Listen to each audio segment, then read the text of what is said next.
Hello बच्चों, आज हम स्टार्ट करेंगे। बहुत ही इम्पोर्टेंट कंसेप्ट है प्रीमे और अप्रीमे संख्याओं का। बहुत ही ध्यानपूर्वक आपने समझना है, इसको देखना है पहले तो। उससे पहले क्वेश्चन करवाने से पहले छोटी छोटी चीज़ें मैं आपको थोड़ा बता देता हूँ। सबसे पहले कि जो वास्तविक संख्याएं होती हैं, जो वास्तविक संख्याएं हम यहाँ पर लिखेंगे, वास्तविक संख्याएं।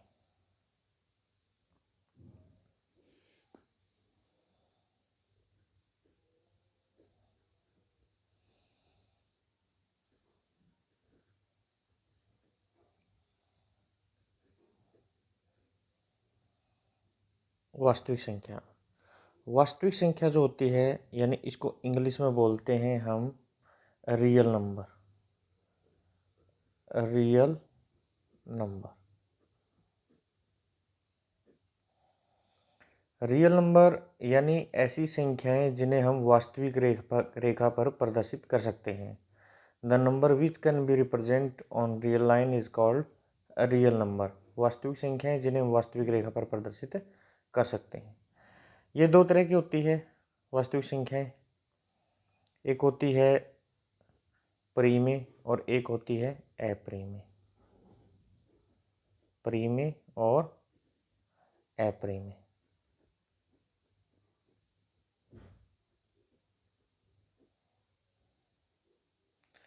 प्रीमे को बोलते हैं हम इंग्लिश में रेशनल नंबर।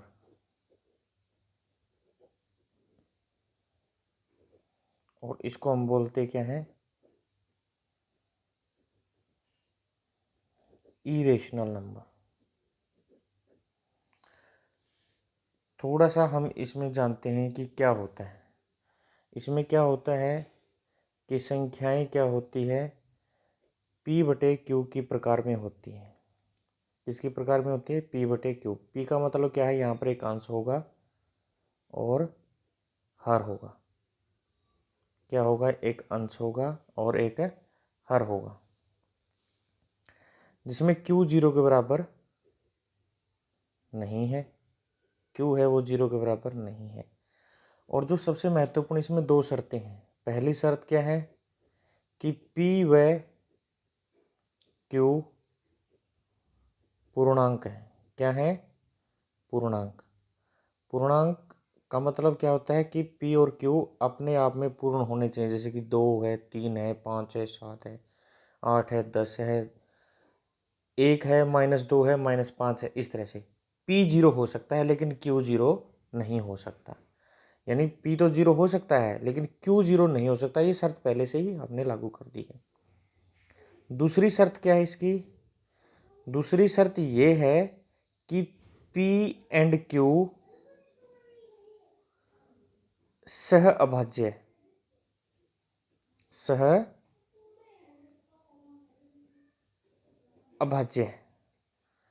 क्या होनी चाहिए? सह अभाज्य। सह अभाज्य का मतलब क्या? को प्राइम। को प्राइम नंबर होने चाहिए। को प्राइम का मतलब क्या है कि P और Q के बीच में, P व Q के बीच में साझा गुणनखंड, साझा गुणनखंड नहीं है। साझा गुणनखंड नहीं है। ये बात इतनी इम्पोर्टेंट है कि जब भी हम आगे क्वेश्चन करेंगे, अभी 4-5 क्वेश्चन करेंगे आज, उसमें सबसे, जब तक आप इस चीज़ को नहीं समझोगे पी और क्यू के बीच में साझा गुणनखंड नहीं है, तब तक ये प्रीमेय संख्या और अप्रीमेय संख्याओं के बीच में, ठीक है। अब बात करेंगे कि अब सबसे इम्पोर्टेंट बात है, जैसे कि मैं दो उदाहरण लिखता हूँ। एक लिख दिया मैंने 4/7 और एक लिख दिया मैंने 8/10, ठीक है। मतलब क्या है, मैं पहले इस यहाँ पर देखता हूँ। यहाँ पर मैं देखता हूँ ये P है आपके पास, ये क्या है? Q है। ये आपके पास P है, ये Q है। Q जीरो के बराबर नहीं है, बिल्कुल सही बात है। पी और क्यू पूर्णांक भी है, लेकिन पी और क्यू के बीच में क्या है, एक साझा गुणनखंड है, क्योंकि इसको हम क्या लिख सकते हैं, 2 गुणा 4, और इसको हम क्या लिख सकते हैं, 2 गुणा 5। 2 यहां पर भी है और यहां पर भी है, इसलिए 8/10, साधारण तौर पर 8/10 को हम क्या बोलते हैं, प्रीमेय संख्या, लेकिन 8/10 प्रीमेय संख्या नहीं है। प्रीमेय संख्या होने के लिए क्या जरूरी है कि इनके बीच में साझा गुणनखंड नहीं है। जब भी हमारे पास कोई भी संख्या है p/q के रूप में, p/q के रूप में कोई भी संख्या है, सबसे पहले वह संक्षिप्त या सरलतम रूप में होने चाहिए। सरलतम रूप जैसे 8/10 है, 8/10 क्या ये और भी छोटी हो सकती है, संक्षिप्त रूप में हो सकती है, सरल हो सकती है? जी हाँ, 2 से 2 कट गया तो हमारे पास क्या होगी, 4/5। क्या होगी, 4/5। तो इनका सरलतम रूप कौन सा है, 4/5। 4/5 क्या है आपके पास, प्रीमेय संख्या है। 8/10 आपकी प्रीमेय संख्या नहीं है। फिर नहीं है तो ये क्या है, इसको बोलते हैं समतुल्य प्रीमेय संख्या। क्या बोलते हैं इसको, समतुल्य प्रीमेय संख्या, इक्विवेलेंट रेशनल नंबर। क्या बोलते हैं इसको, इक्विवेलेंट रेशनल नंबर। अब यहाँ पर एक दूसरा उदाहरण हम यहाँ देखते हैं, ऐसे कि एक 4 है और एक 7 है, क्योंकि 4 और 7 दोनों के बीच में कोई भी साझा गुणनखंड नहीं है, इन दोनों के साझा गुणनखंड नहीं है, इसलिए हम इनको क्या बोलेंगे, सह अभाज्य संख्या। क्या होना चाहिए, क्या है ये, सह अभाज्य संख्या। अतः ये क्या आपके पास प्रीमेय संख्या है। ठीक है जी बात। कोई भी संख्या पी और क्यू पूर्णांक होने चाहिए, पी और क्यू के बीच में कोई भी साझा गुणनखंड नहीं होने चाहिए। ठीक है, यदि ये शर्त है, यदि इन शर्तों को पूरा करती है तो वह संख्या क्या कहलाएगी, प्रीमेय संख्या क्या कहलाएगी, क्या कहलाएगी, प्रीमेय संख्या। अन्यथा वह वास्तविक संख्या जो इस शर्तों को पूरा नहीं करती, वह क्या कहलाएगी, अप्रीमेय संख्या। क्योंकि वास्तविक संख्या 2 ही तरह की है, एक तो प्रीमेय है, एक अप्रीमेय। यदि कोई संख्या प्रीमेय नहीं है, कोई भी वास्तविक संख्या प्रीमेय नहीं है, तो वह क्या है, अप्रीमेय संख्या। क्या है वो, अप्रीमेय संख्या है। मतलब क्या है कि जिनको, अब बात यहां पर भी है कि जो भी संख्या प्रीमेय नहीं है, जो संख्या प्रीमेय नहीं है, जो वास्तविक संख्या, एक और बीच में हम चीज जोड़ दें, जो वास्तविक संख्या प्रीमेय नहीं है, वह क्या कहलाएगी, अप्रीमेय संख्या कहलाएगी। क्या कहलाएगी, अप्रीमेय संख्या कहलाएगी। अब हम बात कर लेते हैं यहाँ से कुछ एक और कंसेप्ट की। अब जैसे कि मैं बात करता हूँ, एक संख्या है, मान लीजिए आपके पास कितनी है, 10। एक संख्या कितनी है, 10। अब 10 को मैंने टुकड़े किए, 10 के मैंने क्या किए, टुकड़े किए। एक तो हो गया 2, एक हो गया 5। क्या हो गया, 5। यानी 10 क्या है, 10 को हम क्या लिख सकता हूँ, 2 गुणा में 5। यानी 10 एक संख्या ऐसी है जो 2 से ही भाग होती है और 5 से ही भाग होती है। ठीक है ना बात। कहने का मतलब जब किसी भी संख्या को दो अन्य संख्याओं के गुणनफल के रूप में लिखा जाए, तो आप ये बात मानिए कि यह संख्या पहली संख्या से भी भाग होगी और दूसरी संख्या से भी भाग होगी। भाग होने का मतलब क्या, पूर्णतः विभाजित होना, जिसमें शेषफल कितना आएगा, 0। ठीक है जी बात। तो हम बात कर रहे थे, जैसे कि मैं बात करूंगा कि 5 1 2। अब एक चीज और हम पढ़ते हैं यहां पर, कोई संख्या है, कोई वर्ग संख्या, जैसे कि मैं बात करता हूं 36। 36 है, वो कितने से भाग होता है, 2 से भाग होता है, 2 से भाग होता है। यदि मैं, अब ये 36 क्या है, 6 का वर्ग है। 6 का वर्ग क्या होगा, 6 गुणा 6 36। 36 किससे भाग हो रहा है, यानी 6 का वर्ग किससे भाग हो रहा है, 2 से। तो ये संख्या भी मूल संख्या कौन सी थी, 6, ये भी किससे भाग होगी, 2 से भाग होगी। कितने से भाग होगी, 2 से। अब जैसे मान लीजिए मैं बात करूं कि भाई मैं बात करूं कि 144 है, वो 3 से भाग होती है। किससे भाग होती है, 3 से, क्योंकि 144 क्या है, 12 का वर्ग है, कि 12 का वर्ग हो गया। तो ये 12 भी कितने से भाग होगा, 3 से। चेक करके देख लो आप, क्योंकि 12 और 3 के बीच में भी, यदि इसके और इसके बीच में कोई साझा गुणनखंड है तो इसके और इसके बीच में भी कोई ना कोई साझा गुणनखंड है। ठीक है जी बात।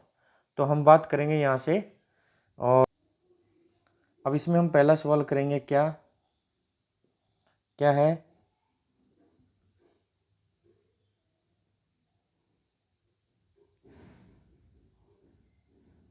सिद्ध कीजिए कि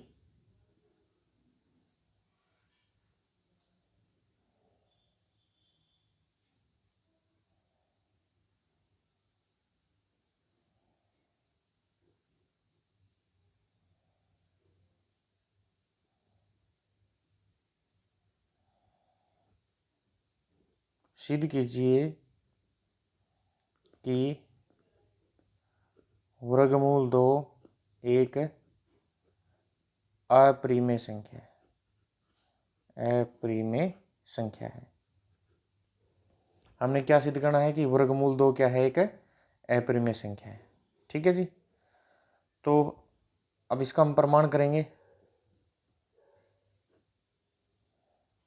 मान लिया कि वर्गमूल 2 हमने क्या चीज़ सिद्ध करनी, अपरिमेय, लेकिन हमारी ज़्यादा नॉलेज किसके बारे में है, इसके उल्टे में, प्रीमेय में। तो मान लो वर्गमूल 2 एक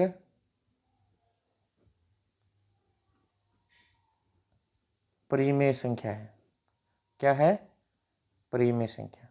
आपने क्या मान लिया कि वर्गमूल 2 क्या है, एक परिमेय संख्या है। परिमेय संख्या आपने मान लिया। अब क्या है कि परिमेय संख्या है, तो इसको हम किसके रूप में लिख सकते हैं, वर्गमूल 2 को हम किसके बराबर में लिख सकते हैं, ए बटे बी की, यानी अंश बटे हर के रूप में लिख सकते हैं। शर्त क्या है, ए बी इसमें क्या है, 0 के बराबर नहीं है, बी जीरो भी नहीं है।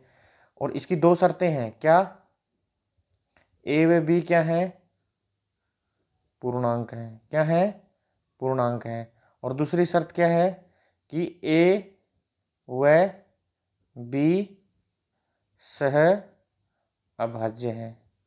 सह अभाज्य, सह अभाज्य का मतलब क्या है, अर्थात इसका मतलब क्या है कि ए व बी के बीच कोई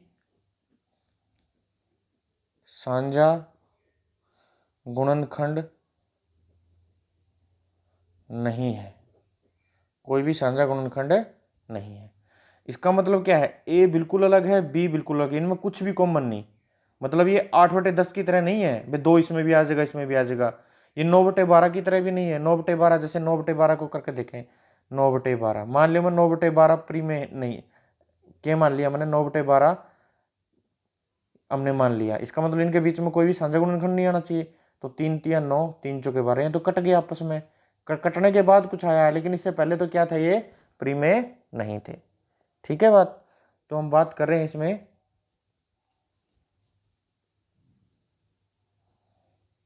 इसको हम समीकरण नंबर कितना मानेंगे, 1। अब इस एक समीकरण का दोनों तरफ वर्ग कर देंगे। समीकरण 1 का, 1 को दोनों तरफ वर्ग करने पर, वर्ग कर दिया। वर्गमूल 2 का वर्ग कितना होगा, ये वर्गमूल से वर्ग कट जाएगा, 1/2 बटे में b/2। ठीक है जी। इसको मैं आर पार गुणा कर लेंगे, बटे में 1 कर देंगे, तो आर पार गुणा कितना होगा, 2b/2 बराबर है 1/2।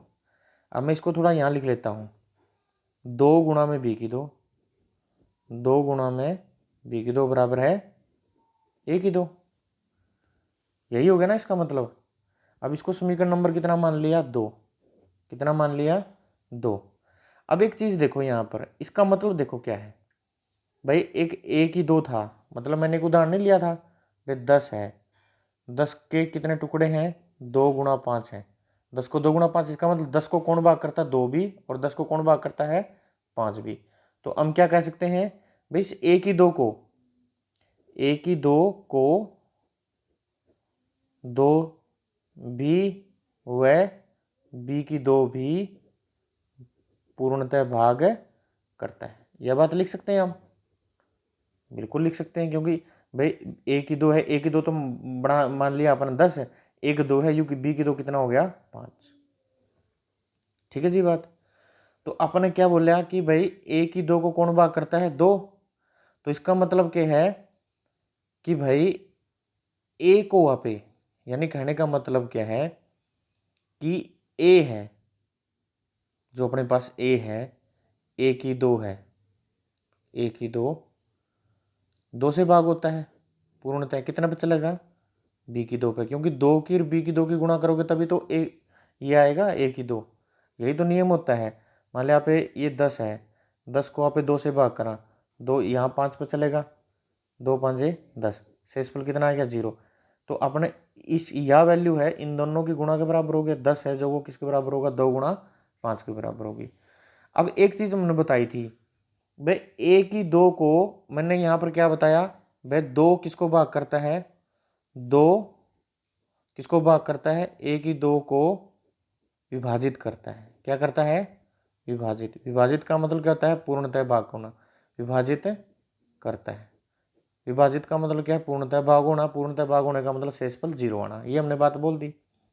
इसका मतलब दो किसको भाग करेगा, जब एक ही दोनों भाग करे तो एक को ही भाग करेगा, क्योंकि हमने 36 वाला उदाहरण दिया था ना भाई, 36 6 की दो है, 6 की दो को दो भाग करता है तो 6 को भी भाग करेगा, दो दो किसको भाग करेगा, एक को भी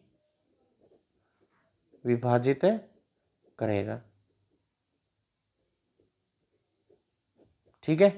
अब जे कोई भी वैल्यू, अब जैसे अपने पास क्या है, ये 2 है, ये ए है, इस ए को 2 भी भाग करता है तो किसी कहीं ना कहीं तो चलेगा, फिर शेषफल कितना होगा, 0। तो कितना पे चले, मान लीजिए सी पे चल पड़े, मान लिया सी कोई नंबर है, वास्तविक संख्या है, तो यू ए की वैल्यू कितनी होगी, 2c, ए बराबर है 2c।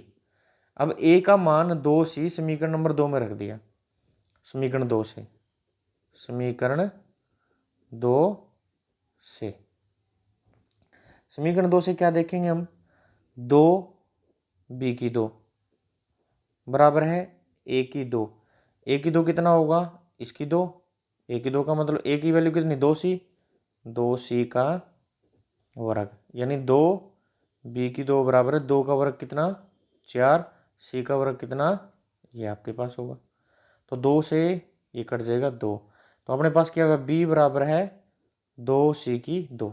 अब यहाँ से क्या पता चला, बी की दो बराबर है 2 गुणा c की 2, यानी 2 किसको भाग करता है, यहाँ लिख लेते हैं हम, जगह अपने पास है, यहाँ से क्या लिखूंगा मैं, 2 किसको भाग करता है, 2 किसको भाग करता है, बी की 2 को भाग करता है, इसका मतलब 2 किसको भी भाग करेगा, बी को भी भाग करेगा, 2 किसको भाग करेगा, बी को भी भाग करेगा, ये लिख सकते हैं ना। अब अपने पास क्या आ गया, अब देखो भाई 2 किसको भाग करता है, ए को भी भाग करता है, 2 किसको भाग करता है, बी को भी भाग करता है, इसका मतलब 2 क्या है, 2 एक ऐसी वैल्यू है जो दोनों में है, ए में भी है और बी में भी है। ये किसकी तरह हो गया, 8/10 की तरह हो गया भाई, 8 में भी 2 है, देखो 2 गुणा 4, और 10 में भी 2 है, कितना, 2 गुणा 5। मतलब जब ये इस तरह कट है, इसका मतलब क्या है, हमने तो क्या मानना था, हमने क्या मानना था कि भाई ए व बी के बीच में कोई साझा गुणनखंड नहीं है, परंतु हमने क्या मिला कि ए व बी में, ए व बी में, ए व बी में 2 साझा गुणनखंड है, अतः हमारा मानना गलत है। हमारा मानना गलत है तो हमने क्या मानना था, ये विरोधाभास हो गया, हमने क्या मानना था वर्गमूल 2 एक प्रीमेय है। हमने क्या माना था, वर्गमूल 2 क्या है, एक है प्रीमेय संख्या है। प्रीमेय संख्या मान्य था, लेकिन मान्य था हमने, लेकिन ये तो विरोधाभास हो गया, हमारा मानना गलत हो गया।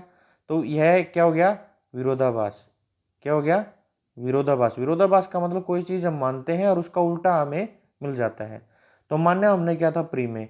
तो अर्थ है क्या है, वर्गमूल 2 एक अप्रीमेय संख्या है। ठीक है जी। अब एक उदाहरण और करते हैं इसमें।